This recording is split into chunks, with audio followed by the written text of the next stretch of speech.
Welcome to Making It with Terry Woolman, the show that explores the secrets, successes, and strategies for making it in the music biz. And now, here's your host, Terry Woolman. Happy New Year and welcome to Making It with me, your host, Terry Woolman. I'd like to share with you my intention that inspires this podcast. Time passes quickly, and I've learned that we should do what's in our hearts and do it well without apologies or excuses.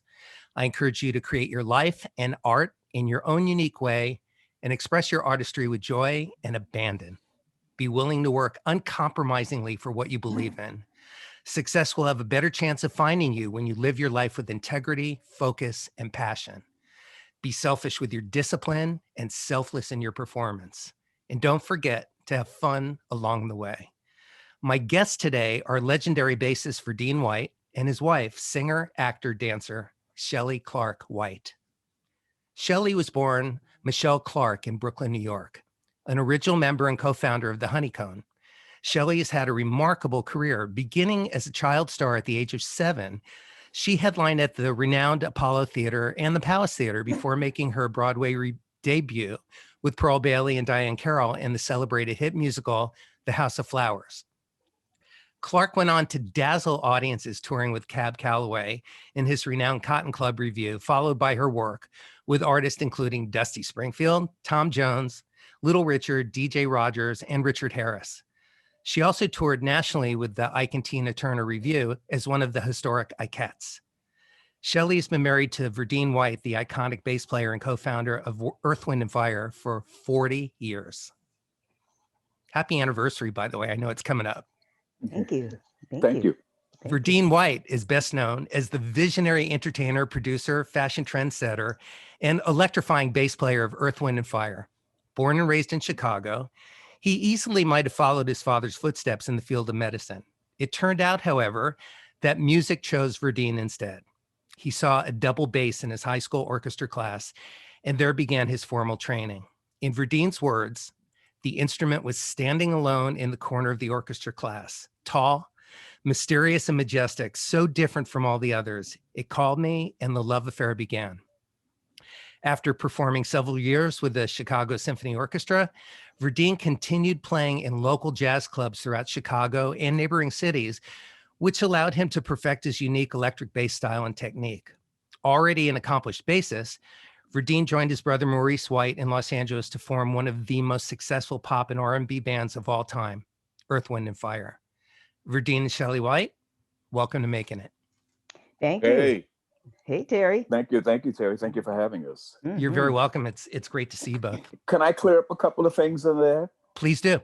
I don't know if I was accomplished before I came to LA. I was just kind of winging it, and what I did with the Chicago Symphony Orchestra, I studied with Roddy Valla from the Chicago Symphony Orchestra. I was not in that orchestra. I was in the All-American High School Orchestra. But then my great teacher was the late Louis Satterfield, who taught me everything about bass guitar and in Chicago. So I kind of learned in a very unorthodox way. It was not a straight line. So anyway, it was a process. Thanks for clearing that up, Verdine. And so you actually, you kind of, you had some really great training then, but you also, you sort of got your feet wet then in the jazz clubs, and then really got your training by playing in a great band with your brother when you moved out to LA. Is that what you're saying? Yeah, I played, jazz clubs, R&B clubs, 3 sets a night, 40-20, 40-20, 40-20. And, right.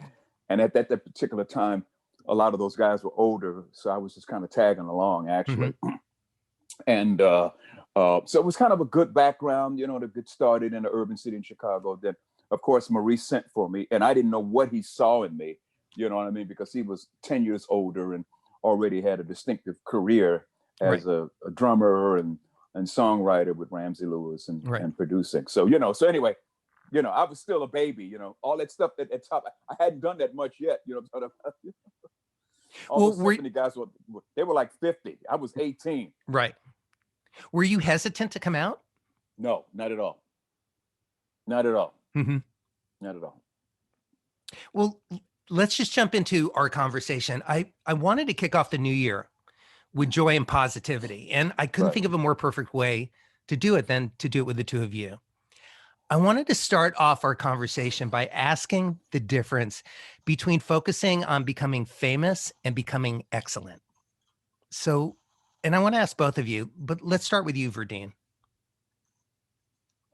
I went with excellent first, you know. Yep. You know, I didn't know about fame. You know, that was like an oxymoron.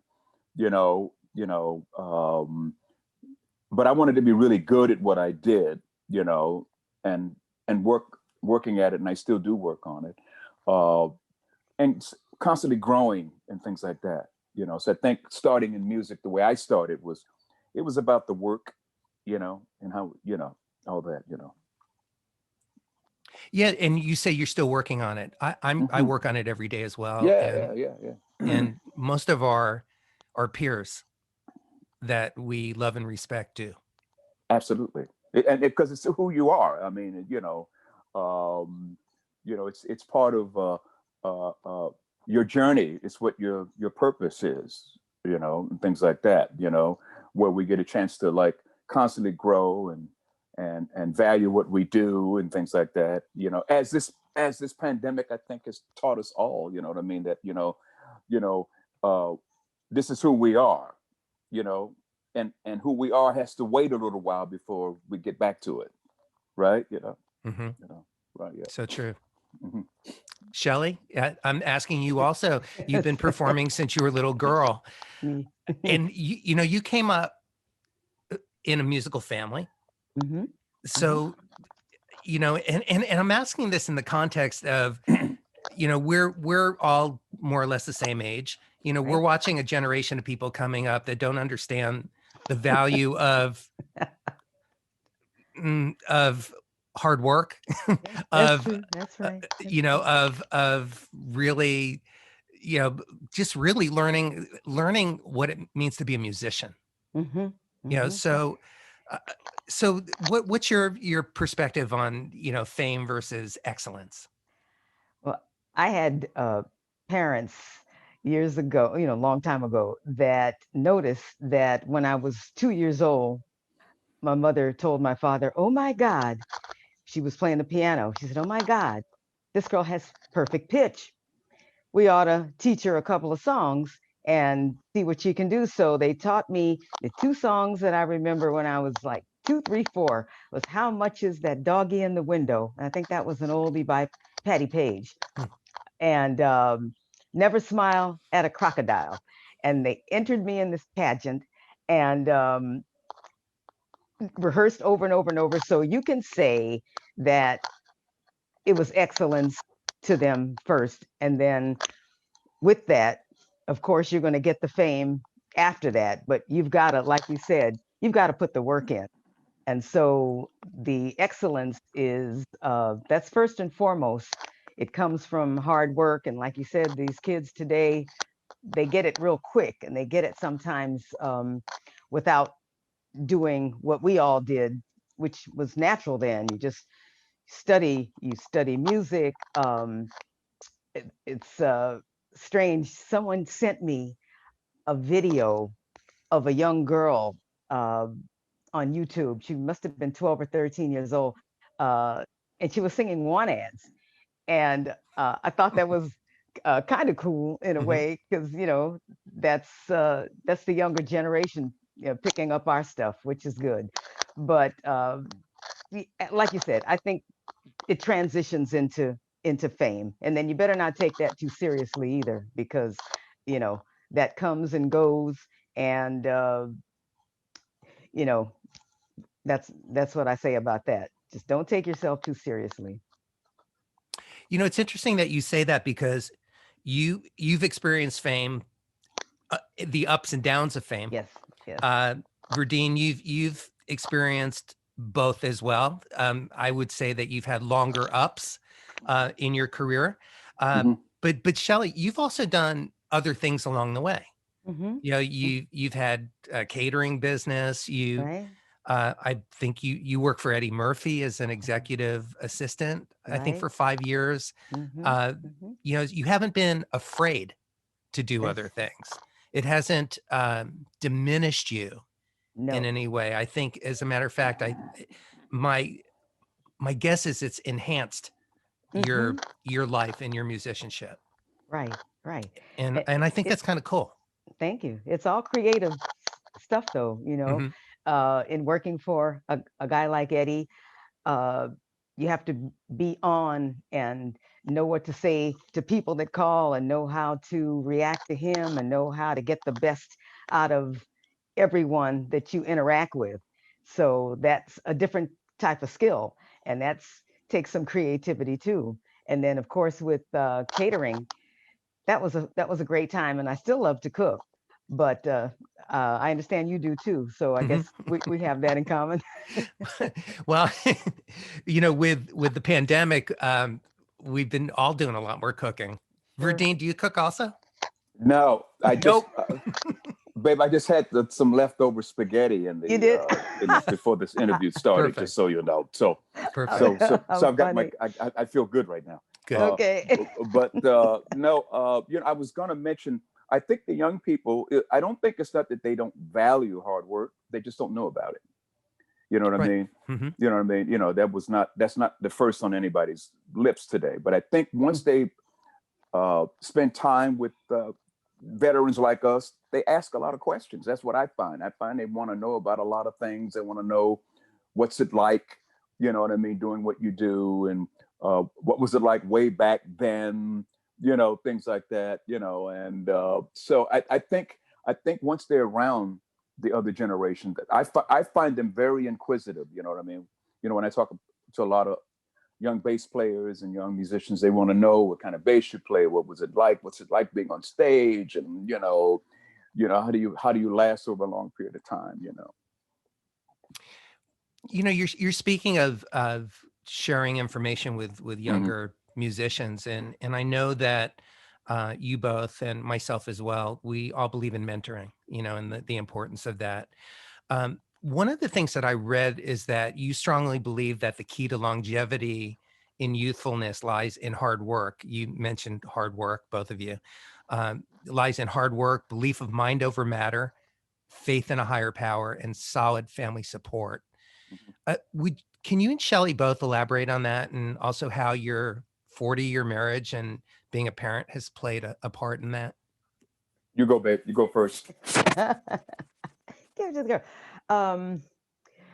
Well, as you said, we've been married 40 years, and we have one son that is actually a sort of producer now. Mm-hmm. He produces his daughter, our granddaughter, and I don't know if you saw anything that I sent to you regarding her. Yes, I did. yes.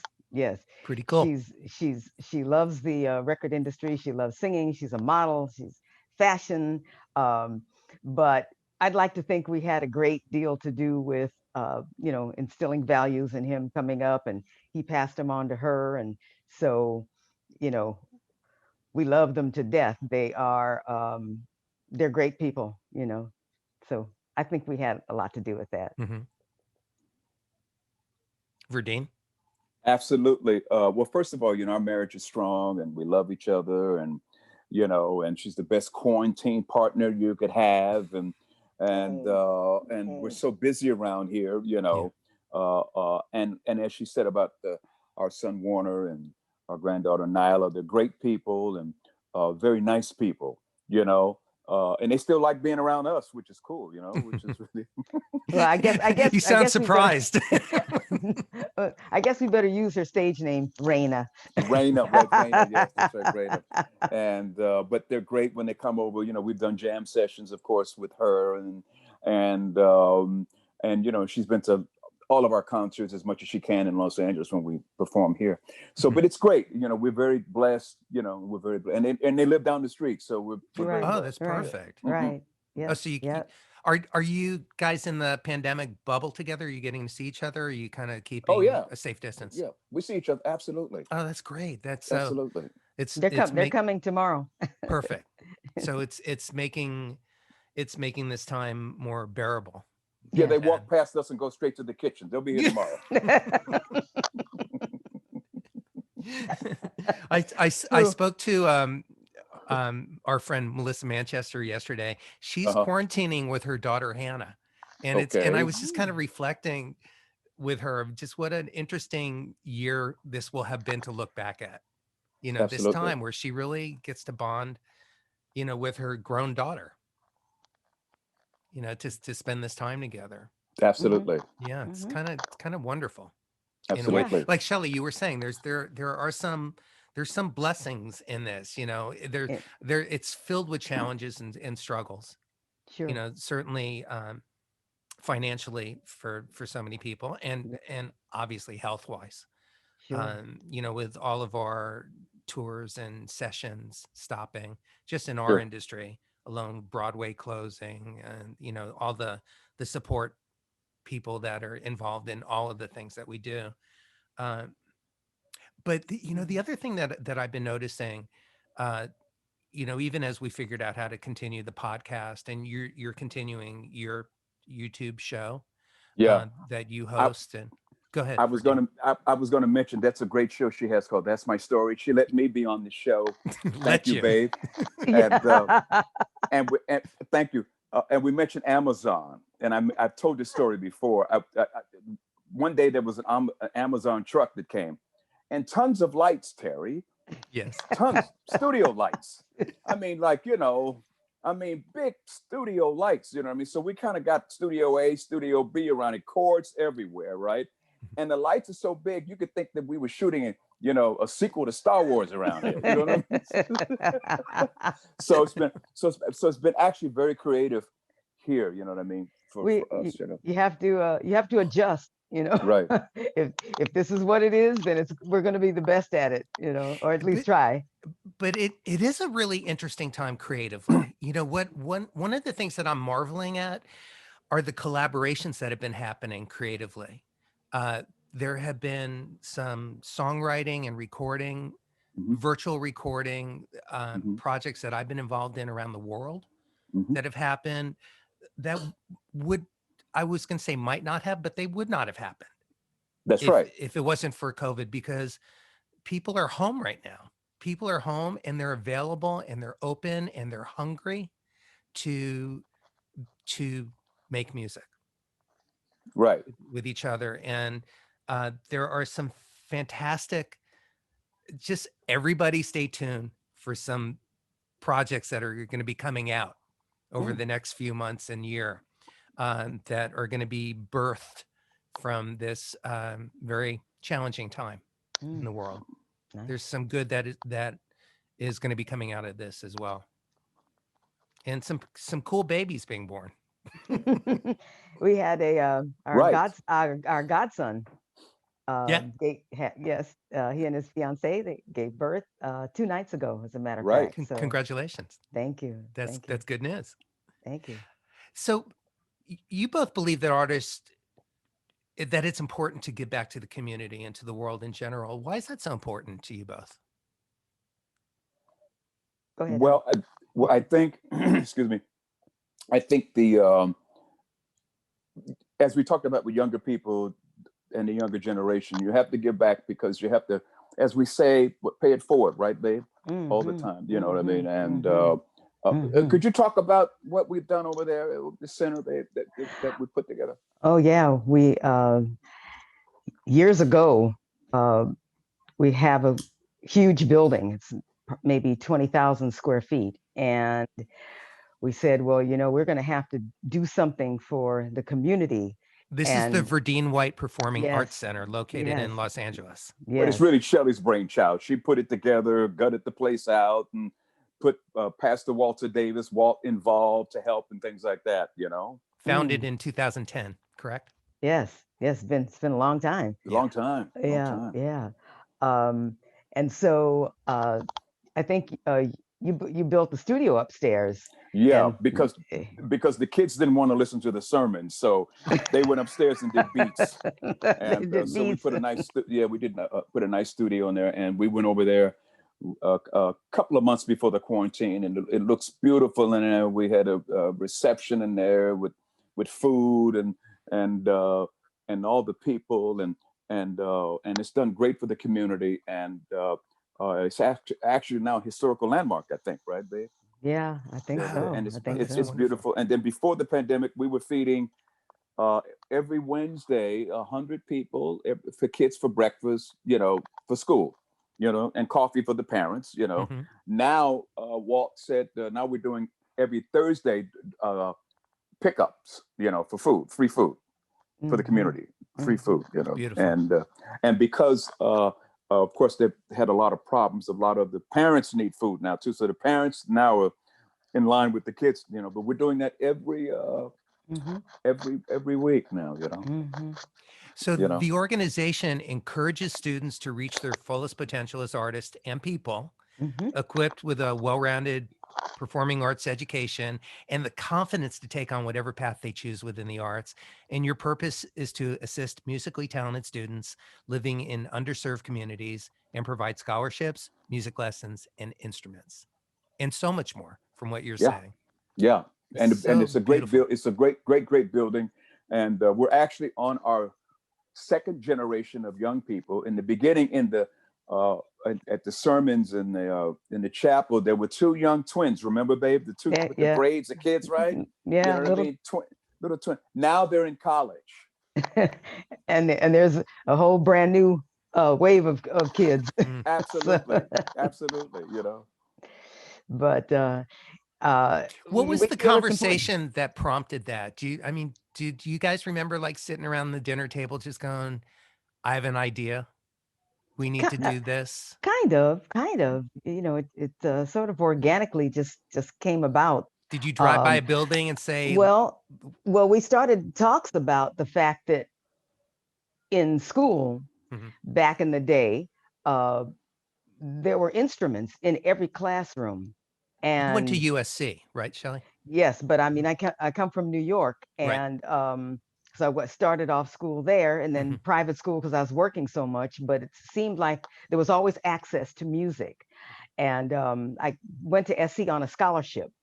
But backing up a bit, even in Chicago, where Verdine was born, they had access to instruments and teachers and lessons and things like that. Um, and so, of course, the schools started dropping budgets. Uh, and so the first thing that uh, left was the music. So we were just trying to figure out how to make a difference with this. And we had talks with some of the schools, and these teachers were like, oh, they were so thankful and so happy. Some of them were like trying to buy instruments out of their own budgets and a teacher's budget. Right. So we stepped in and My parents were school teachers. I know what you're yeah, talking about. right. Mhm. Oh, really? Yeah. Oh, okay. So my brother was too, and he was Okay. always buying supplies for his Yeah. students. I said, pencils, papers? He said, Right. you wouldn't believe it. Yeah.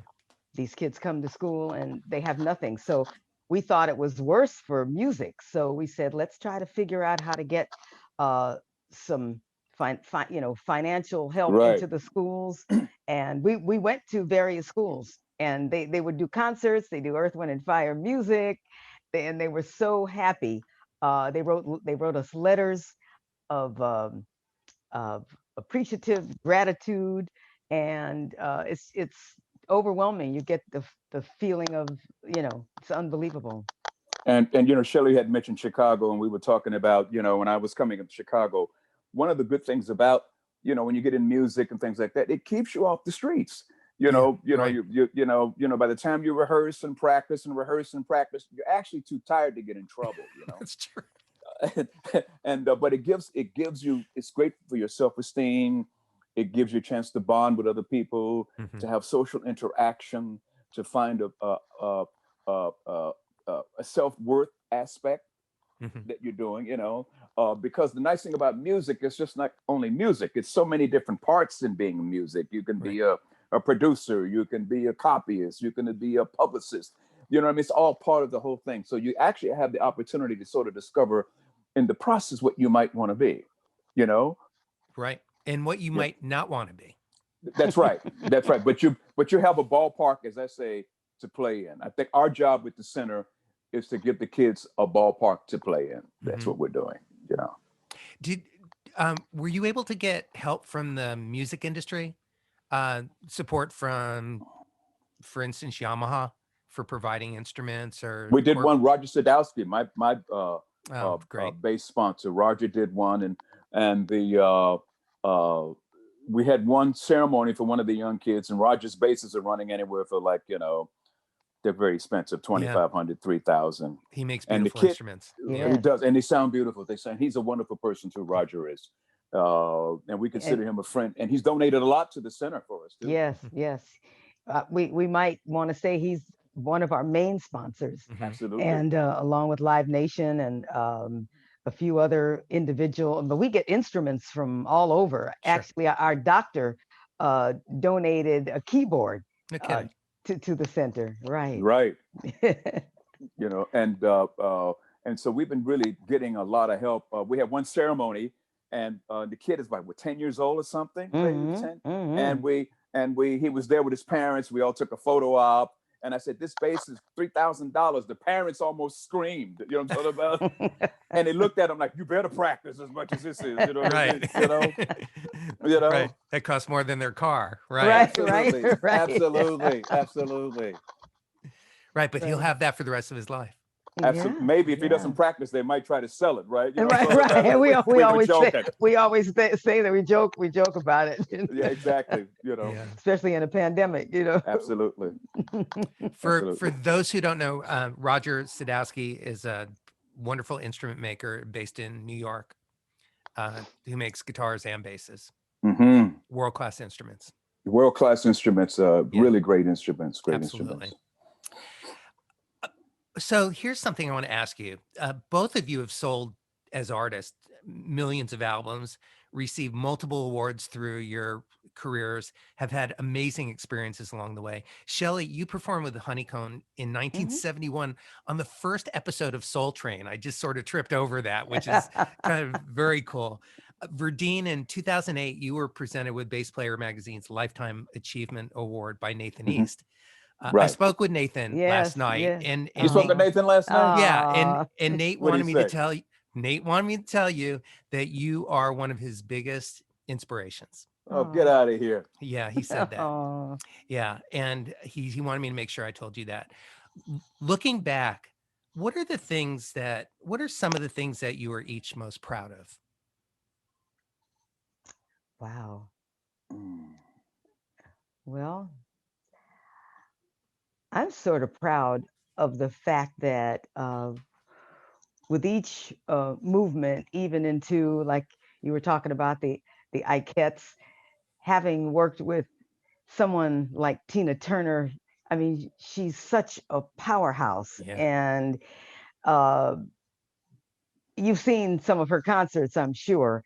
And being a dancer, it was almost hard to keep up with her, but I could. But she was phenomenal. So I learned so much from people along the way. And I'm just proud to be able to say that we came from that. Little Richard, I even did a 5-month stint with Jim Neighbors when he had his TV show. And you pick up from each person and just learn what you can and move along with that. And you have some longevity in your career because of that. So that's what I'm proud of. And the fans that support us. Oh, sure. Verdine? Well, she kind of covered what I was going to say. Of course, I'm proud of the fact that, obviously we've accomplished some great things with music and the fact that myself, Philip Bailey, Ralph Johnson are like brothers and joined by the hip forever, and that we still have the energy, and the fact that it is that we still kept the vision that Maurice started, and kept it alive to another generation. And I love the fact that it's kind of, and it's bled over into my family life, because Shelly helps me all the time when we talk about music and choreography, and so it's all like one big thing. So I'm proud that it all works together. That's what I'm proud of. And I'm able to talk about it while I can remember, And we're proud of a 40-year marriage, especially Absolutely. especially in a pandemic. I hear that a lot of people are like, oh no, another day with you, Right. locked inside. And it's a joy with him.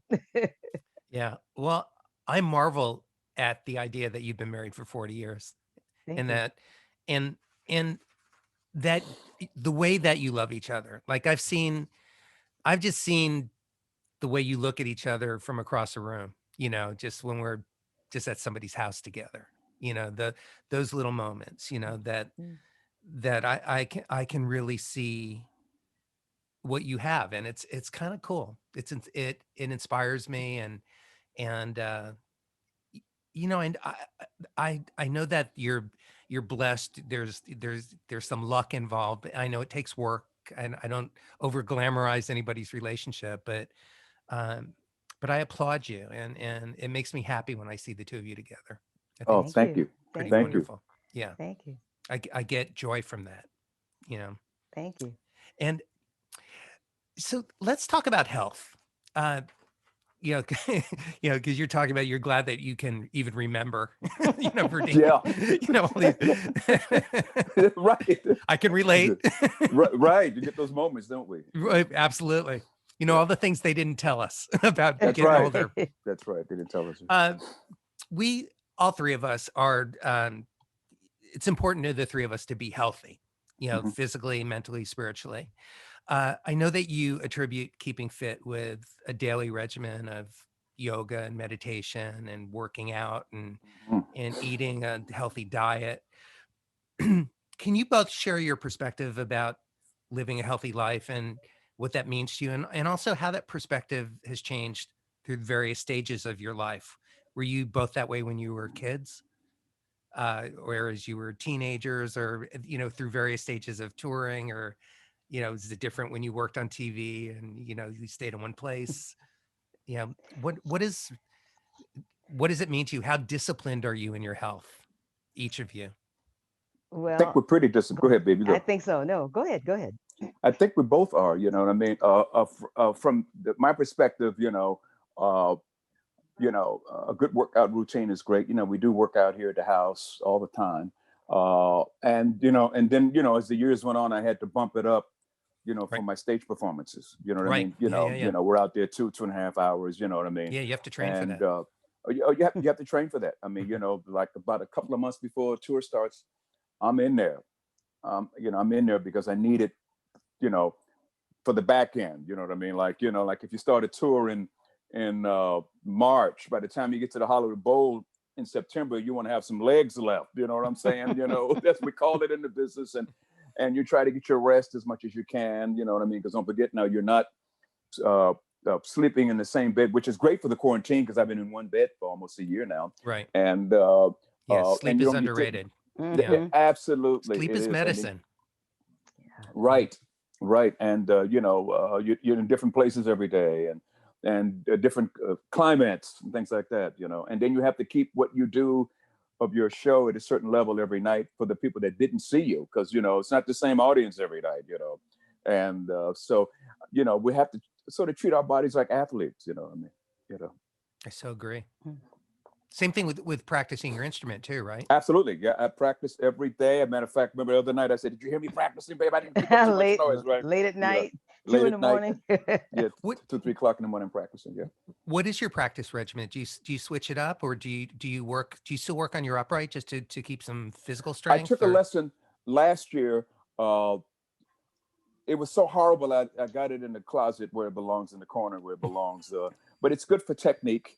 You know what I mean? But I do practice on my other basses, and I'll pick a bass a night and I'll switch around a little bit on them, and I'll listen to some things and work on fundamentals, and then I might I listen to a lot of songs. You know what I mean? I do. And then I'll take my different basses and I'll tune them, and because they all have different characteristics. You know what I mean? Right. So, and that's kind of like fun for me. You know what I mean? And I recently took one of my basses a couple of months ago to the bass shop to go over it, and it was great. We were changing strings, we were doing this, and we had screwdrivers, and it was fun. It was like a kid in a candy store. Reminded me when I first started, Sure. And but you have to, you always still work on it. You're never, you're always gonna be working on it. Mhm. And I love that. Me too. Shelly, do you vocalize every day, or are you not one of those singers? Do you just do that when you're on the road or when you're getting ready for Yeah, sessions? usually right before stage or right before sessions. Not normally, maybe singing in the shower, vocalize a little Hmm. bit in there. But I was going to say about the health regime. I was fortunate. I had a mother who was a maverick and a real visionary. She was a vegetarian, might almost even a vegan in the 40s before it was Wow. heard of to And do a something concert like that. pianist. Yes, yes. Um, and so she passed that along to us. I never remember having candy or so we used to get carob instead of chocolate, and Wow. the sandwiches I took to school, I had to eat alone. The girls would laugh. What do Right. you got in there? It looks like salad. I said, yeah, it is salad. A salad sandwich from the usually from the night before. Right. Um, and so on the road, and still even now, I always take food with me. Like on the road, Hmm. the waiters, they would all laugh and they'd say, "Oh my God, what do you got in that bag?" And I'd have my own sauces, vegan mayonnaise and maybe avocados and things like that. I've done that for years with the honeycomb everywhere we went. And then I started them doing it. Hmm. And then so we would all go into restaurants or hotels, wherever we stayed, and have our own food. Right. And even now, right? Maybe people laugh Yeah, because remember we were in London at the hotel? yeah, right. Terry, we went up at the hotel. We were playing the Proms, right? Yeah. Mm. That and we were at the hotel. It looked like we had been living there for 20 years. we What had type- we had all of our own food. Pulling out your we condiments. we Right. had, yeah, It looked like we exactly. had been living there 20 years, We had a Terry. juicer, You right? know, Making yeah, a juices. juicer, and My you people. know, I love you guys. Do you know. you practice yoga also, or is that not your jam, You Shelly? speak of me? Yeah. No, I don't do yoga. Okay. Verdine loves yoga. Yeah. He's like advanced. Hmm. Those poses, look like a pretzel. Yeah. I live with a Yeah. yogi too. Oh So yeah. Mhm. yeah. Oh wow. What helps is actually being double jointed, so that kind of helps for me, right? You are? Double joint. Right. For real? I was, yeah, as a kid, Yeah. and but it's great. It's good for breathing Yeah. and it's good for overall health. Yeah, that's the one thing I think that's one of the reasons why we all came to California from different parts of the world Hmm. and different parts of the country, because I think California offered us an opportunity to just to see a different type of consciousness when we came here. And a lot of sunshine. Yeah, that's I right. A would lot of agree. sunshine. I would Yeah, agree with that. I also was drawn to come here because I felt like I wanted to play with the best musicians in the world, and absolutely. that meant to move to New York or LA. And honestly, I grew up in Miami, Hmm. and I had gone to college in Boston, and I was cold. I didn't want to be cold anymore. I didn't want Sure. to. Hmm. I just didn't want to live in New York. Hmm. But I really but there certainly the draw was this there the idea that there was more an open heart mindedness, and Right. Right. And the it best musicians are here, the best writers are here, the best right, directors are here, right. the best managers are here, the agents. It's and what's interesting when you hear about Los Angeles from other cities, they say, "Oh, they're so fake," and blah blah blah. Actually, this is really a community of great people It is. here. It is. It's not what everybody thinks. Everybody gets up every day, they go to work, Mhm. um, and to do what they do, and in this pandemic, those people at restaurants that we know and things like that who are having a tough time, our heart goes out to them because they are part of our community as well. Right. So this is a city of actually a community of people that work every day. Right. Yeah. Use the word community 3 times in that paragraph, and I so agree with you. Mhm. It's a really important word, and I feel it. I certainly feel it in our tribe, our of musicians, Yeah. I moved here later than you guys did. I moved here in 1981. Okay. But I've been here a long time. And, and it's something that I have such gratitude. Absolutely. And I value the, the the biggest win for me in having moved out here is the friendships Absolutely. that we all have. We were with Herbie Hancock last year because he came to the Kennedy Center Honors because he's one of the honorees previous years, and we were standing just talking and catching up, and he said to me, he said, Verdine, we were very lucky that we came to Los Angeles. That's what he said. Wow. That's what Herbie said. Wow. Right. He said, we're very lucky we came out to California. That's what he said. And him being a jazzer out of New York City, and he came out, in the early 70s himself, Yeah. That's so true. Yeah. I want to share a story, just a really quick story that ties us together in a way that I never told you guys. And just to share with our listeners too, that kind of sums up our lives in a really interesting way. As musicians and artists, we often get called in our careers to do unexpected things. Mm-hmm. One of those calls for me in the early 80s was from your record label to transcribe and create lead sheets for all of the songs on your latest Earth, Wind and Fire album. It might've been 1981 or 82. I don't remember which year. I was given a test pressing with no artwork, no charts, no information other than a publisher deadline to write lead sheets and send them off to a copyist for the publisher. I guess it was just for publishing.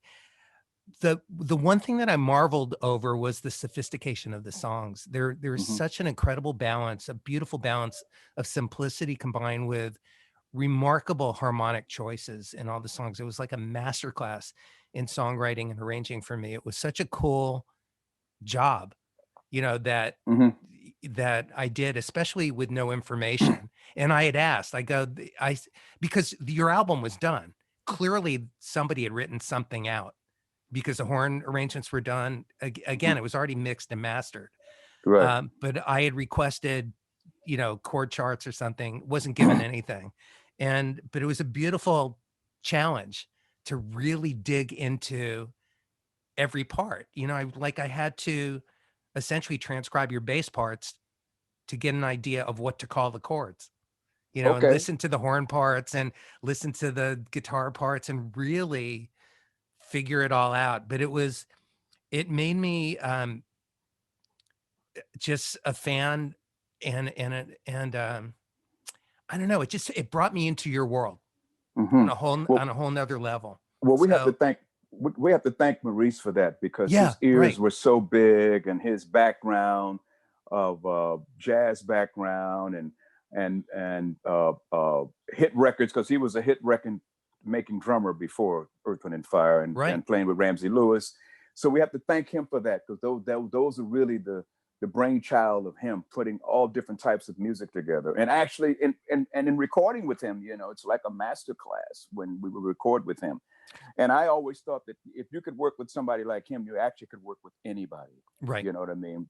Because of his skill level as a musician and as a leader. So that's attributed to him. We were just kind of like following the blueprint. Did you feel like you had said earlier in our conversation that you were kind of inexperienced when you moved out here, even though you had definitely paid some dues by playing in clubs and you had some great people that you had studied under. Did you feel up to the task, or how did you get so good so quickly? It was gradual, I lived with Maurice for 2.5 years. So we were together every day, play new records. And if he was doing, a project, he said, don't forget, bring a bass. That was always his thing. I might need you. Bring a bass. I'd stand in the corner, bring a bass. And Maurice always would talk to me about the feel. And then he said, listen, don't worry about all those notes. Play what you feel. Take all those notes out of there. You know what I mean? If you mess up, I can always go back and get it. So it was very free-forming, creative, and it was a journey. So it wasn't like so much that I lost my way. I didn't have to.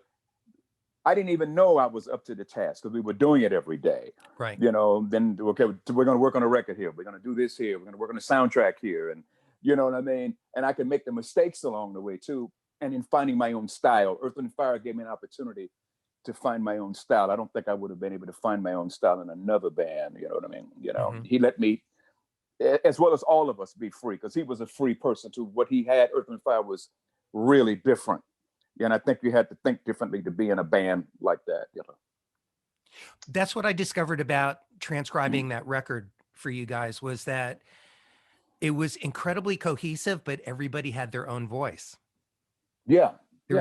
There was such a unique individuality to each guitar part, the bass part, everything spoke individually, and then it just connected in a very cohesive way. And because he was a drummer, he knew where the groove was going to be when he sang. Right.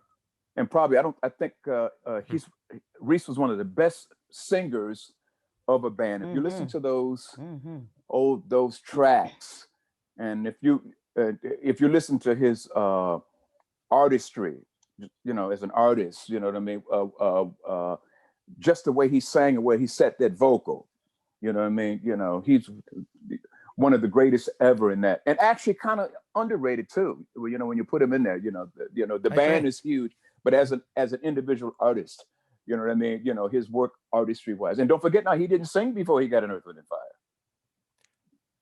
I didn't know that. That's right. He was a drummer. Right. And played for Chess Records. He was a studio drummer. Right. And right. Then he picked it up and he just started singing. That's crazy. And it's his birthday tomorrow. It is. Right. Tomorrow. That's right. Maurice, Yeah. That's right. That's right.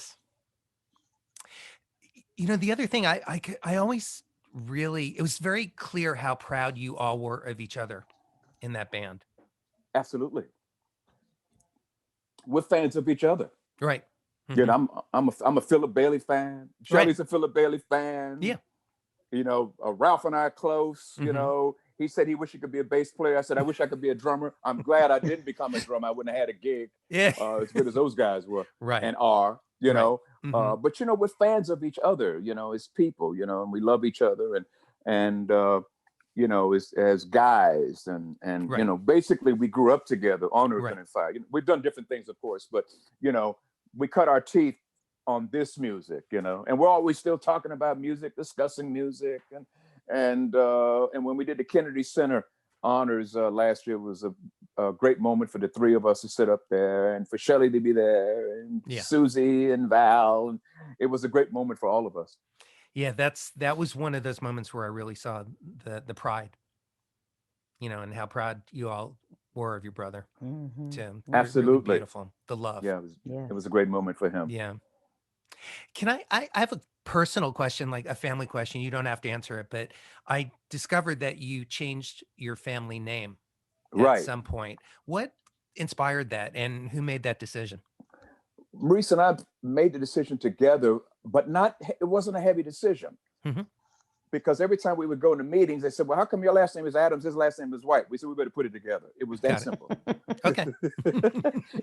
It wasn't that heavy. And you know, and in some interviews, people had referred to Maurice as my stepbrother, but it never felt like that because he was around us a lot. And you know what I mean? It was, it wasn't that big of a deal, you know what I mean? Right. You know, and he was around, although he grew up in Memphis, he would come to Chicago every summer. Right.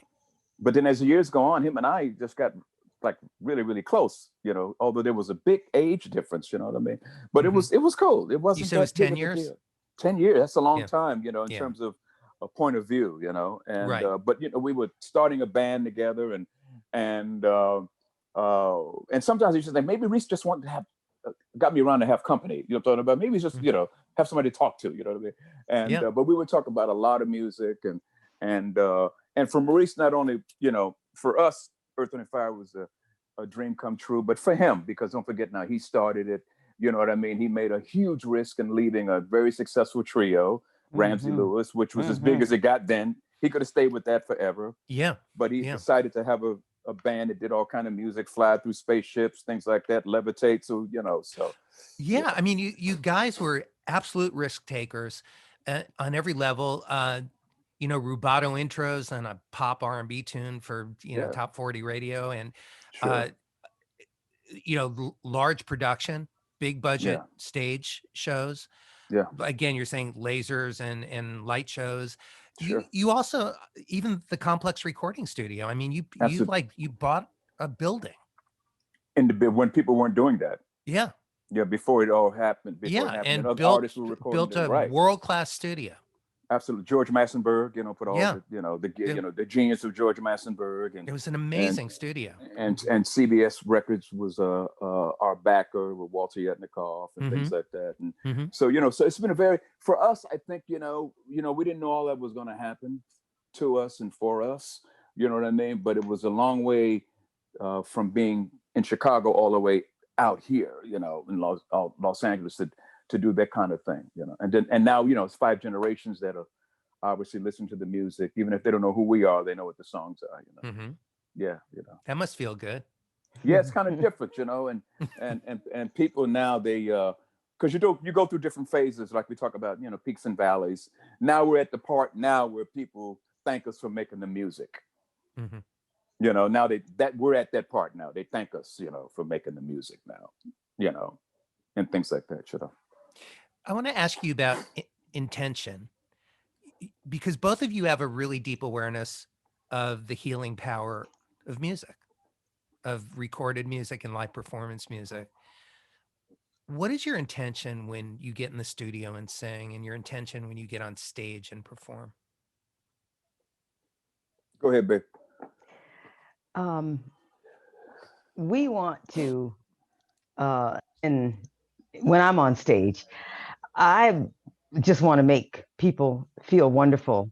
And I want them to leave one of our concerts, even if it's with Tina, leave satisfied and leave happier than they were when they came.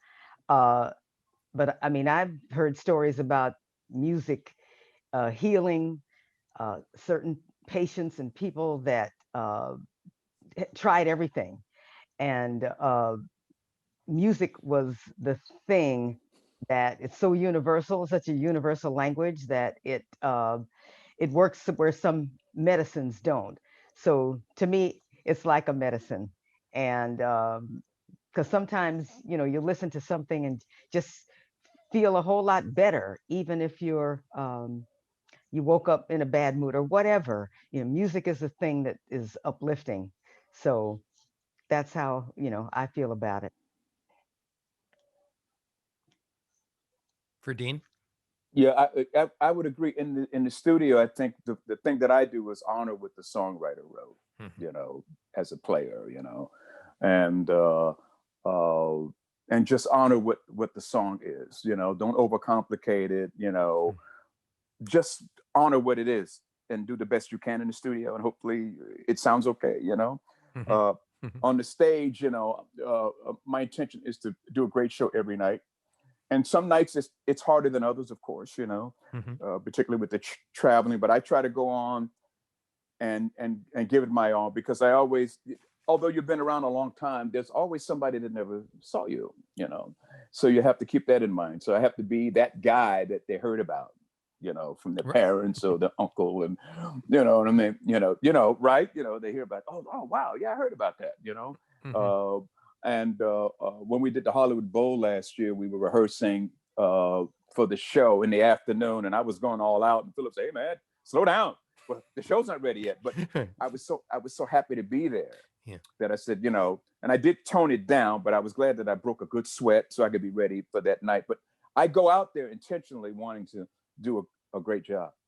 That's always been my intention, whether it's in the deep depths of the B markets to the depths of the A markets, Well, I know that both of you go out and treat it as if it might be your last performance. I Absolutely. do as well, and Absolutely. I share your philosophy on that. I think it's so important. And that's something that, actually, I remember who told that to me. It was, and I remember I remember when I was told that. I was playing at, do you remember Vine Street Bar and Grill? Oh wow, long time ago. Yeah, Right? I was playing there in the early 80s. Johnny Vatos Hernandez, the Okay. drummer from Oingo Boingo, I was Bongo playing with Bongo, them. yeah. Yeah, we were doing a jazz gig there, of all things. And but we were backstage, and he just looked at me and just put his hand on my shoulder, and he said, you know, T, he goes, you just gotta, every time you play, you need to play as if you might never get to do it again. And I remember Absolutely. that moment. I'm so grateful. I still, anytime I see him, I thank him, Right. you know. And I remember that every time I've done a TV show or music directed or all, all the things that we do when there's chaos involved and drama, and or the plane is late, or in anything, and we need to remind ourselves to just take a moment, just take a breath. I remember those words, and it helps. I think when we come out of this pandemic, I think we're going to hear and see some great music. I think the artists are going to dig in like they've never dug in before, because now they know what it's like not to do it. That's just what I gather. I think the audiences are, once we get this behind us, I think the audiences are going to come in droves. I Right. think the musicians are going to be willing to do 2 sets a night, 7 days a week. Yeah. You know what I'm saying? I think there's going to be a different intention that you talked about. Yeah. That's what I think. Yeah, I think the complaining is gonna just go down, and the That's right. gratitude level is just gonna Absolutely. it's gonna go off the Absolutely. hook. Absolutely. And I think that's really important. I think gratitude is something that I know you two have, and I see that in you, and I've always seen that in you. But I think it's something that is lacking in a lot of people, in many of our peers, and in our community. I mean, the people that we're drawn to, that we hang out with, our tribe, the people we really love. I think that's one of the qualities that draws us all together. Absolutely. But I think I stand in agreement with you that we're going to be seeing a lot more of that. Absolutely. I think it's going to be. I think there's going to be. The tribe is going to do a lot of hugging. Right? Yeah. Right. And long hugs. Absolutely. Not those short ones. No. As we're getting towards the end of our conversation, I want to ask you a couple questions about life. And one of them is, what lessons about art and life have you learned along your journey, and what's changed about your perspective on that as you've gotten older? Go ahead, babe. About art and life. I think that I just have always felt fortunate and blessed to be able to do multiple things: singing, actually dancing, that led to singing, that led to acting, that led to modeling, and being grateful for it the whole way through. And then, of course, meeting Verdine and having a partner to share, excuse me, in music and life and love. That's everything to me. So that's my answer. How did you guys meet? Oh, it's funny you should mention it. Right. Ralph of Earth, Wind and Fire was Oh. producing me when I was right out of the honeycomb, and I met him through a keyboardist named Douglas Gibbs, and the two of them were writing partners. And they said, "Let's do a session." What we did, he said, "Oh, I know. I'll get the guys to come play. The guys, what guys?" So I look up, and there's all of Earth, Wind and Fire at the session, and I just remember going to the phone right in the middle of the session, and I called my friend. I said, "Do you know who's here on my session?" And she said, "No, who? Maurice White?" I said, "Yeah, but no, not him." I said, "Who's on the session? Philip Bailey?" "Yeah, but not him." She said, "Who?" I said, "Verdine White is playing on my session." And after that, shortly after that, we started working together. And so one thing led. You thought he was the cute one? Is that where you're going with that? Yeah. Well, yeah. I was skinny. No, right. Right. Yeah. But after that, we started doing other projects together. So we had always had that mutual base, and we were friends first.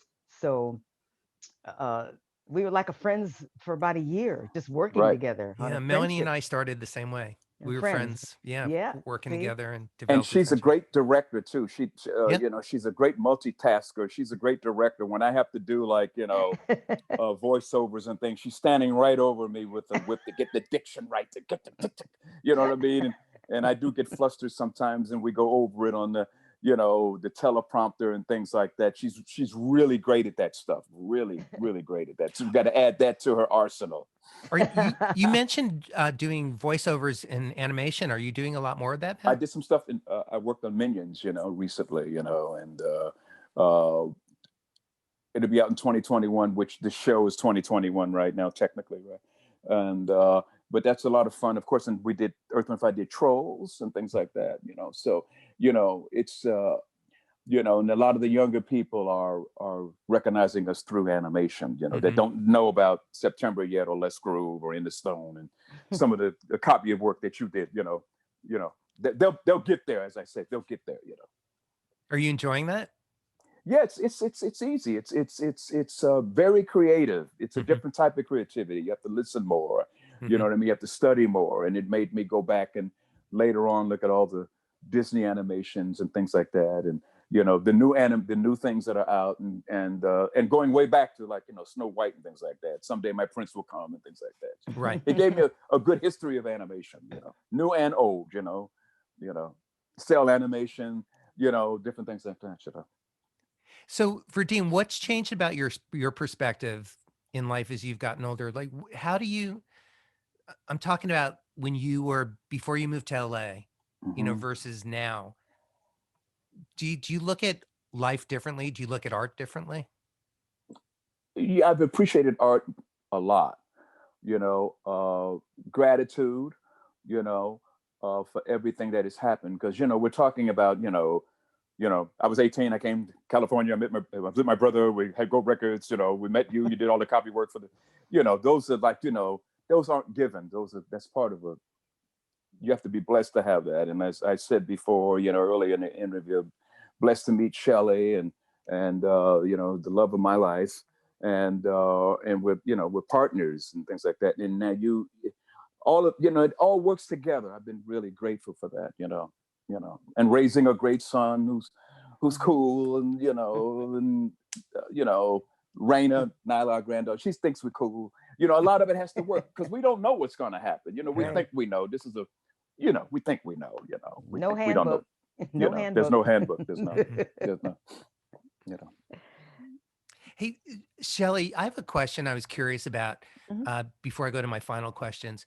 Mhm. You made reference to working with Ike and Tina, Mhm. and you were in a car accident or Yes. bus accident with Bus. them Mhm. that was a really bad accident, and you ended up in the hospital, and you ended up getting replaced Mhm. while you Mhm. were in the hospital, Mhm. which it, in some ways was not cool, but that's life. That's the Mhm. industry that we're in. Mhm. But it also led to you working with Little Richard, and Mhm. which was very cool, Yes. and I had the opportunity to work with Little Richard too, and it was Oh, great. nice. I loved. Isn't he hysterical? Oh my Yes. God. Yeah. He's Yeah. got one-liners from He does. everywhere, right? And he has a lot of depth too. Yeah. Yeah. He definitely is he's a very smart guy. Mhm. Yeah, he's very aware, Mhm. as far as history Mhm. and Black history. Mhm. We had some very interesting conversations. Mhm. Uh, but how did that just looking back at all of that, Right. you know, what are your thoughts on all that? I mean, did looking how that felt at the time versus looking back at it now, that led you to the Jim Neighbors show and all the other the tours and you know singing on other hit songs and everything else. Well, like I said, I feel really blessed.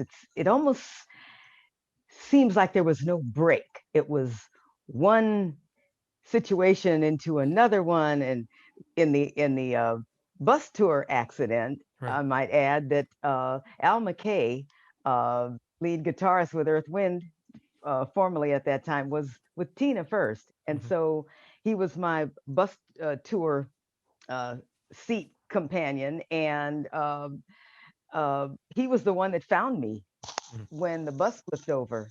And he ran down the hill and took his coat off and stuck it under my head. And uh, I have no idea. I was in that, like you said, hospitalized for 2 weeks. I have no idea who replaced me. I was just focused on getting well, getting out of there.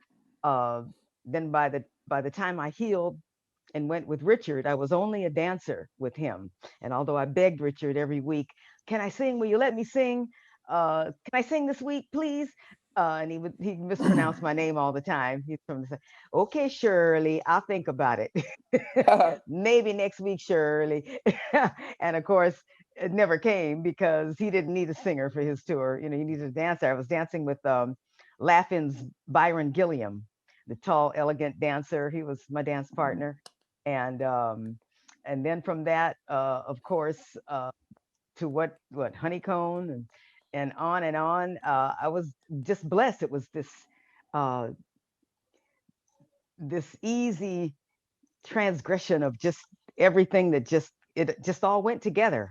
And so looking back on that, all I can say is, uh, I thank the higher powers. I thank my parents for instilling in me uh, excellence to practice and always think about what you're going to do next and diversify, dance, sing. Don't just depend on one thing. In school, be a typist. Do things that you'll be able to fall back that will help you. In which case, it helped us to learn the business of show business. You never want to just be the creative end. We always tell people, learn the business, learn the management, learn the royalties, learn that whole system as well, and be well-rounded. So it's been a blessing for me. It sounds like, and Verdine, your dad played sax, right? Besides being a doctor. He was a doctor, but he played saxophone. So he really was, he understood music. I don't know if he ever knew we would be professionals, but I think he wanted us to get into music just to be with each other at home. And he bought a beautiful home, and we rehearsed in the basement, and the musicians we used to be kit players. So they would come and rehearse at our house because we had the basement and the food, Right. And so I think he didn't know, but I think he probably was hoping we would be, probably doctors like him, but we ended up being musicians, but it was a great fun at our home. It was noisy, and the holidays were always beautiful, and it was always noisy, a lot of music, and the radio at that time, the record player, we called it, right? Things like that. But he played saxophone. I still call it that. Yeah. But he made us, he made me take lessons to learn the structure of an instrument, and when I look back at it, the discipline of an instrument, the discipline of music, I love that you said he made me take lessons, because that's my experience too. Yeah, because you just want to jam, man. Yeah. The original garage band, right? For real, we're just gonna work on some songs, man. You know what I mean? And we're gonna be groovy, and we're gonna be big, right? But right, that it not necessarily in that order, but that's what we were thinking, right? But he made us take lessons, and you got to go to lessons every week. You got to prepare your lessons. You got to be on time. You got to be ready for the next lesson. You know what I mean? The teacher might scream at you, and and I was so skinny, and I was working on the upright bass that it was so big I fell on the floor at the lesson. You know what I mean? I was using German bass. You know what I mean? Right. And so I had to use a German bow, which was too big for me, and I fell. And he said, "I think we're going to have to go to French bow." And sometimes I didn't want to go to the lesson. Sometimes I was scared. You know what I'm talking about? Because if I made a wrong, he pat me with the ruler on the hand, and don't forget the hand positioning. Don't forget, you know what I mean? Put the thumb right here. Don't forget, go back to second position, third position. It was a pain sometimes, but the more you did it, the more you understood it, So I'm grateful for that, Yeah. Yeah, that's when teachers were allowed to hit us. Right, right. Wait, in my case, my father. Right. Ooh, you Right. you didn't want to mess up. Uh-uh. Right. You talk about some of the legendary fathers like Joe Jackson Right. and Beyonce's dad. My father was the original. Okay, we had to do dance routines and singing before homework. No homework. We're gonna rehearse first. Your dad was from Barbados. He was Yeah. self-taught dancer, singer, and entertainer. Yes. He sounds Yes. like he was an interesting guy. A handful, Yeah. man. But we moved out here because he had visions of Mhm. my kids in Hollywood and things are going to Right. go great. I mean, Cool. it didn't go quite that way with my brother, but Yeah. some great things still happen. Verdine, let me ask you one more personal question before I get to the Mhm. closing question of the show. Mhm. Where did you get your swagger and sense of style from in fashion? The reason you- I'm not on the reason I'm not on camera today because I have no swagger and style right now. That's why you ain't seeing me. But that's Come why on, brother. that's why we do. That's why my part is audio. That's right. Yeah. For the record, I cannot see Verdine today. For the record. Absolutely. But I got ball main sweats on. Okay. So, but, Have you always had fun with style and clothes? yeah, as a kid, I used to wear suits to school. You did? And when I was 15, Maurice gave me all of his suits he wasn't wearing. They was silk and they had linings in them, and I was putting it together then. I mean, really putting it together. You know what I mean? Then as time went on, I was able to just do different things, and then I started getting custom made clothes. And actually, Maurice and I started getting our suits made out here. You know what I'm saying? And it was, it's just one of those things. And I am in show business, right? Yeah. And I was able to develop my style. So I kind of put things together that are kind of different and things like that. And when other stylists would come along, they'd ask me questions. So what do you think? You know what I mean? And things like that. So I've always admired other people that dress really well, Miles Davis and things like that. And I'm a big Ralph Lauren fan. I thought his work is beautiful work, really aesthetically beautiful. Mhm. You know what I mean? And different designers, Calvin Klein, and Dolce Gabbana, all of the big fashion houses, you know what I mean? Things like that, Do you work directly with some of the big designers like Dolce Gabbana or Tom Ford? They've given me clothes. Yeah.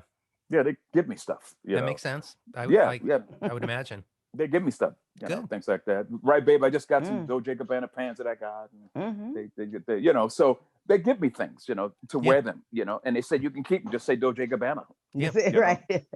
And Boateng. And that's right, Oswald Boateng, wonderful designer, Mhm. African American artist out of London on Savile Row. His suits are beautiful.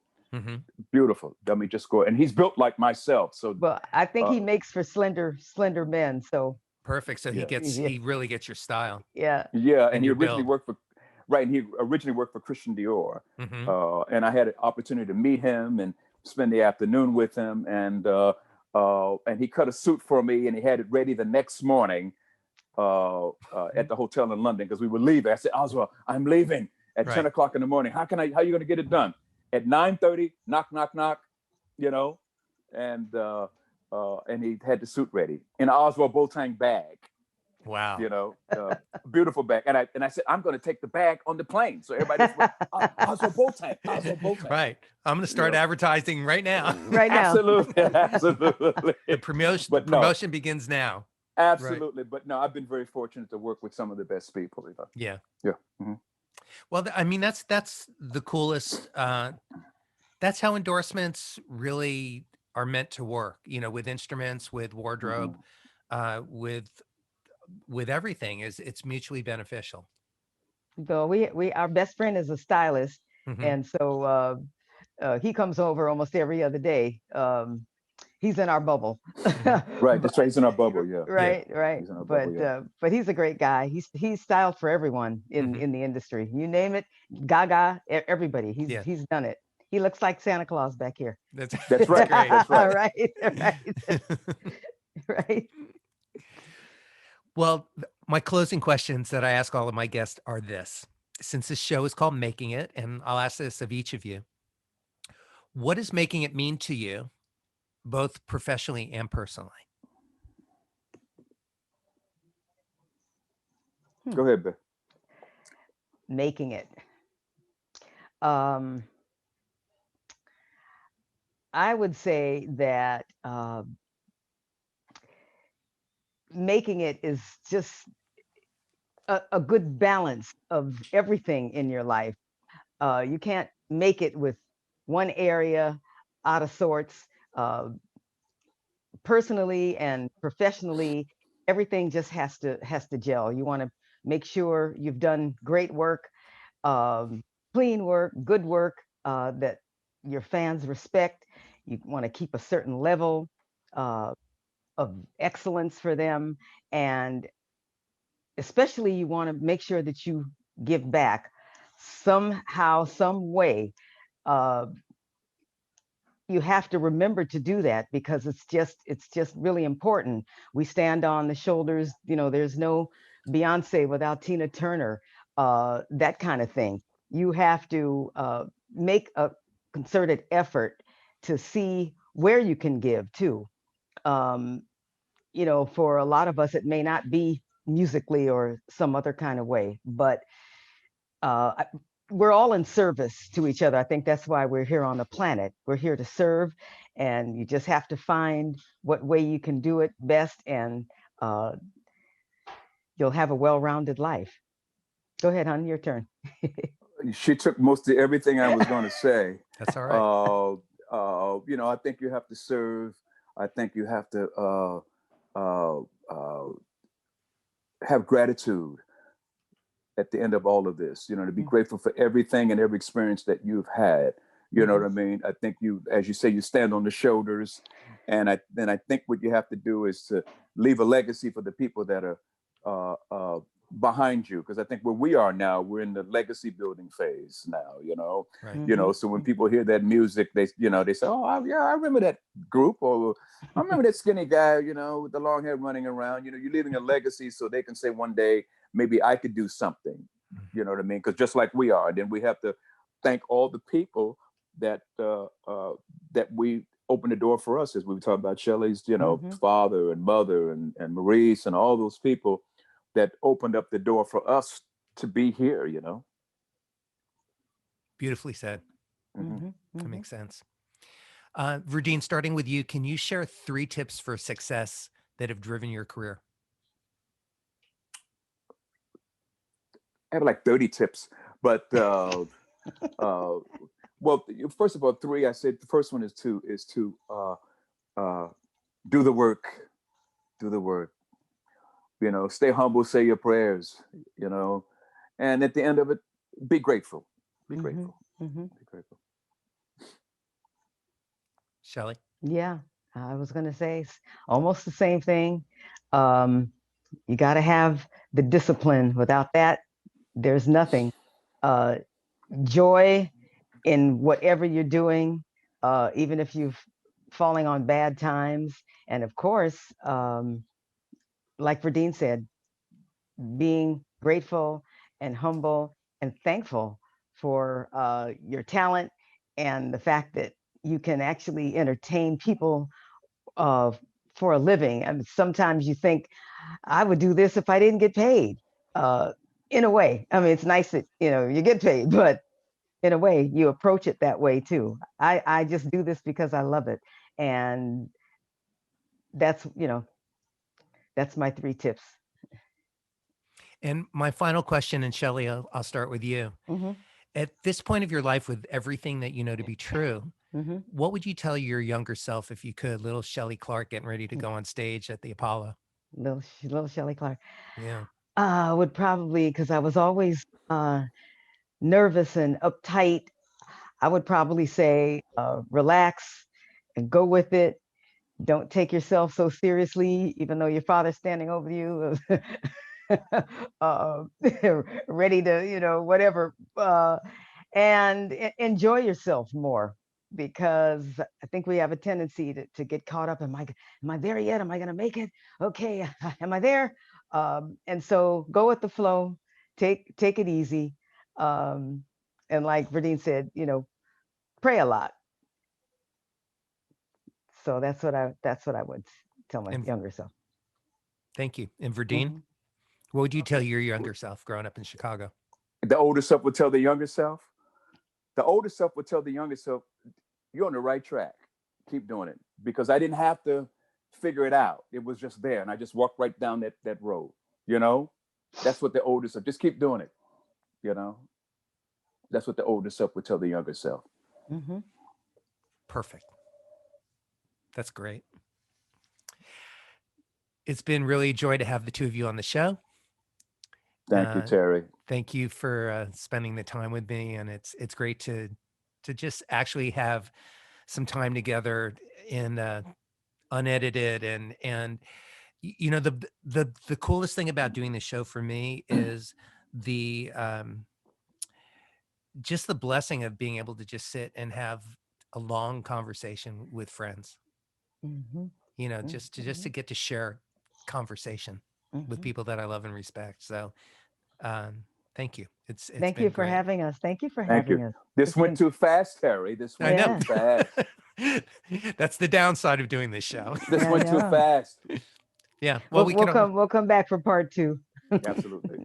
The door is always open. You're always welcome back. And I promise you'll see me on screen next time. Okay. I look forward to that. Okay. Amazon got in my way. Okay. I got to go there already. Thank God. Yay, Amazon. I look forward to that. All right. Everybody, thank you for joining us and stay safe, stay inspired. Tune in again next week for another great episode of Making It with Terry Woolman.